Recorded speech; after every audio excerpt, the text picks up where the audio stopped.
Okay mga kababayan, Chris Ulo po at welcome back po ulit dito sa ating YouTube channel. Pag-usapan ho natin mga kababayan, mga ka-analyze itong mag-asawang Diskaya na kung saan mga kababayan nag-tell all na raw ho dyan ho sa Department of Justice, pati ho dyan sa ICI. Talagang no holds bar na yata ito. Talagang mukhang talagang laglagan na ito. Mukhang ito hong isiniwalat ho ng mag-asawang Diskaya dito sa DOJ at ICI ay hindi pa ho nila sinasabi rito ho sa House of Representatives at especially ho rito sa Blue Ribbon Committee, dyan ho sa Senate, dyan ho sa Senado. Kasi pwedeng naiilang sila, no, na dyan sabihin kung ano yung nalalaman nila, kung sino yung taong babanggitin. Syempre nga naman, paano mo nga naman babanggitin yung mga tao, baka kaharap mo na. Tingnan yan, hindi napansin sa Blue Ribbon Committee or sa ibang hearing. Parang hindi na ho natin nakikita si Jinggoy Estrada, Joel Villanueva. Nung mga nakaraan ho, nakikita pa natin ho sa mga pagdinig. Ngayon ho, hindi na pakinggan nyo ho mga kababayan. Ito hong abogado ng mga Diskaya na kung saan ay talagang palaban na. Nag-tell all na raw mga kababayan. Pakinggan natin. Dalawa na kami na. It's about the tell-all. Because we are in coordination with the Department of Justice. So, Department of Justice, tell-all din. So, same lang yung sinabi namin dito. So, when is it tell-all? Wala lang. And that includes what? What kind of questions? About money, about the particular persons, bakit sa affidavit, kung ano yung transaction, ano yung history. Dalawa na kami lahat. So would you be able to name names? Na, nasa affidavit na yan. How high is the highest person in the list? Same with the affidavit of the spouses Diskaya. Ano pa bang situation hinihingi yung sinceridad ng mag-asawa? Kung nakaharap na po kami, lahat to, binibigay na po namin. Nako. Makatulong naman po kami. Kagaya nga nang sinabi sa akin Mr. Diskaya na mananahimik siya, wala siyang gagawin, papatuloy naman ganitong corruption, mas maganda na lang magsalita siya kahit mamatay na siya, pero siyang silbisan. So I'm just curious, meron ba silang connections or... Ayan daw mga kababayan, according ho dito sa abogado ng mag-asawang Diskaya, sabi ho ng ni Curly Diskaya, patay kung patay na raw siya o sila, masasabi ko naman dyan, ang tagal yung nagpakasasa sa pera ng taong bayan, bilyon-bilyon. Isipin nyo na lang yon, lahat na ng pagkain yata nakakain nyo na. Panis na lang yata ang hindi nyo nakakain, di tulad namin, kahit pa paano nakakain ho ng panis. 47 accounts ho ang sinarado ho, ang na-freeze ng AMLAC. 47 accounts ho ng mag-asawang Diskaya. Lahat ho yan aabutin daw ho ng nasa mga 130 billion. 30 billion.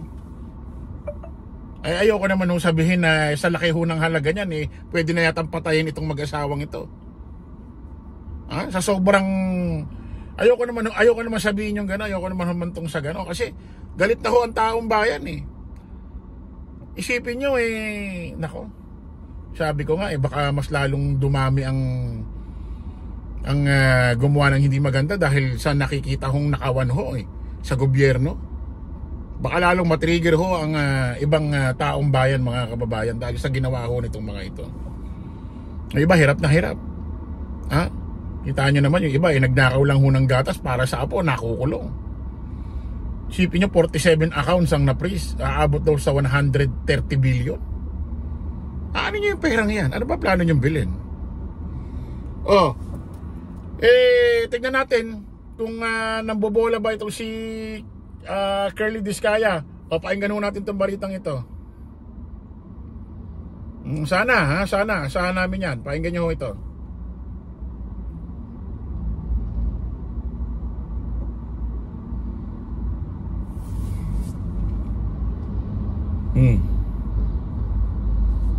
Tagal, sorry po. Isinumite ng mag-asawang Diskaya ang ilang ledger o tala ng mga ibinayad umano nila sa 2 tao nang humarap sila sa komisyong nag-iimbestiga sa mga proyekto kontra baha. Closed door ang pagdinig, kaya panawagan ng ilang mambabatas, buksan ito sa publiko. Nako. Nakatutok si Joseph Moro. Humarap sa Independent Commission for Infrastructure o ICI ang mag-asawang Pacifico Curly at Sara Diskaya, ang mga kontraktor na umano'y nagbibigay ng komisyon sa mga politiko at mga taga-DPWH kapalit ng pag-award sa kanila ng kontrata.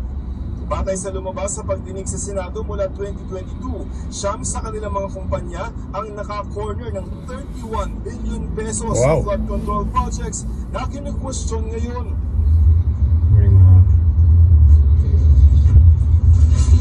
We're also willing to return mga properties like Silla Price. Nasa 4 na oras ang itinagal ng pagdinig ng ICI pero tikom ang bibig ni Sara.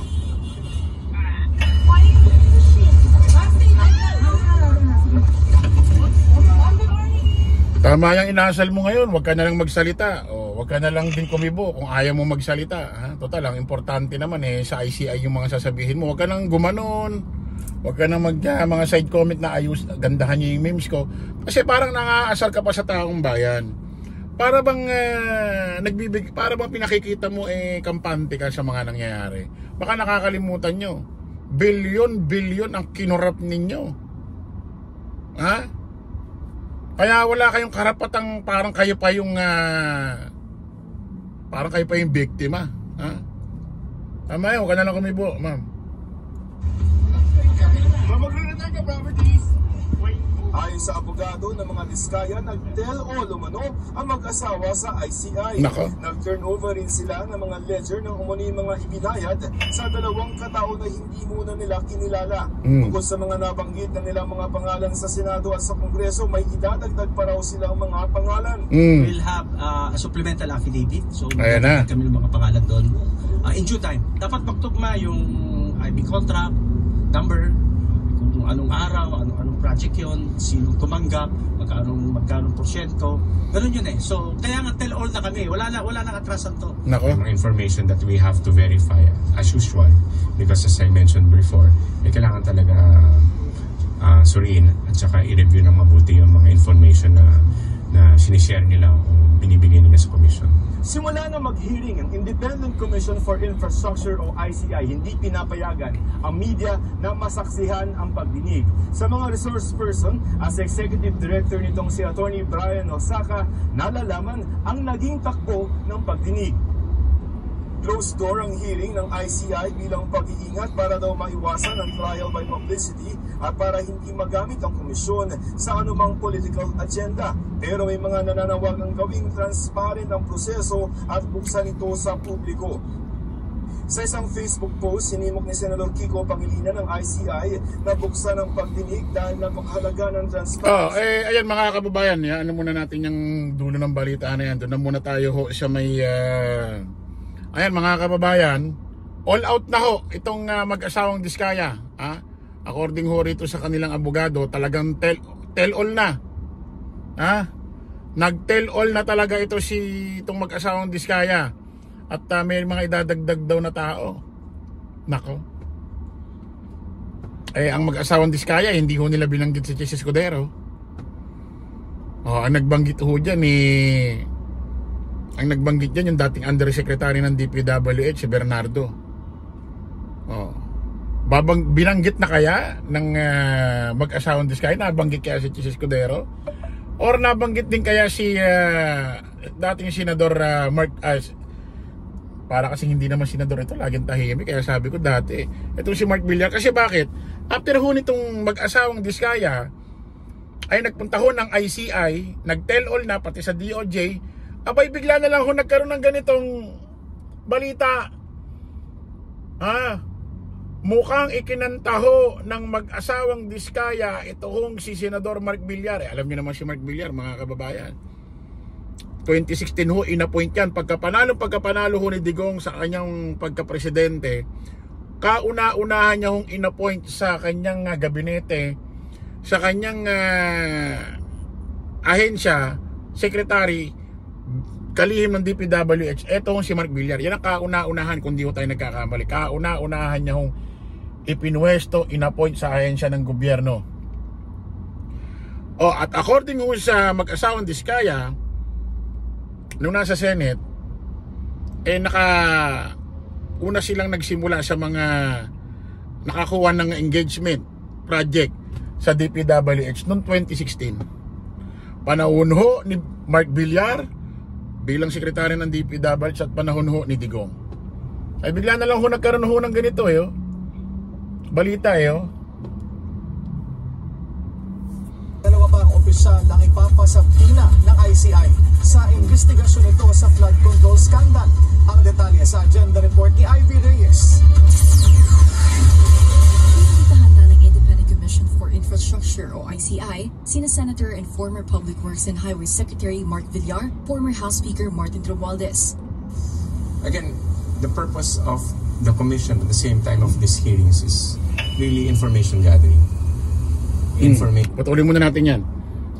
Kung matatandaan ninyo mga kababayan, sa lahat ho ng ginawang pagdinig ng Blue Ribbon Committee about ho dito sa flood control issue, scandal dito sa anomalya raw na flood control, hindi ho nababanggit si Mark Villar. Bakit biglang pinatawag ng ICI? Anong meron? Ibig sabihin may kumantaron sa loob. Binanggit pangalan niya at nagpakita sigurado ng mga ebidensya. Yari na to. Pag ito pa naman laging tahimik, hindi mo malaman kung bakit. Para bang kabadong hindi maintindihan. Kinanta kaya? Ako tingin ko baka kinanta ng Diskaya para sila, sabay silang pumasok ng 2016 sa DP. Secretary siya ng DPWH. 2016. Tapos yung mag-asawang Diskaya, unang engagement ng proyekto sa DPWH 2016, panahon ni Digong.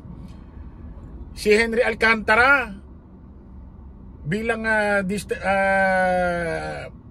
tawag dito sa may Bulacan, bilang district engineer sa Bulacan, ang naglagay sa kanya Mark Villar.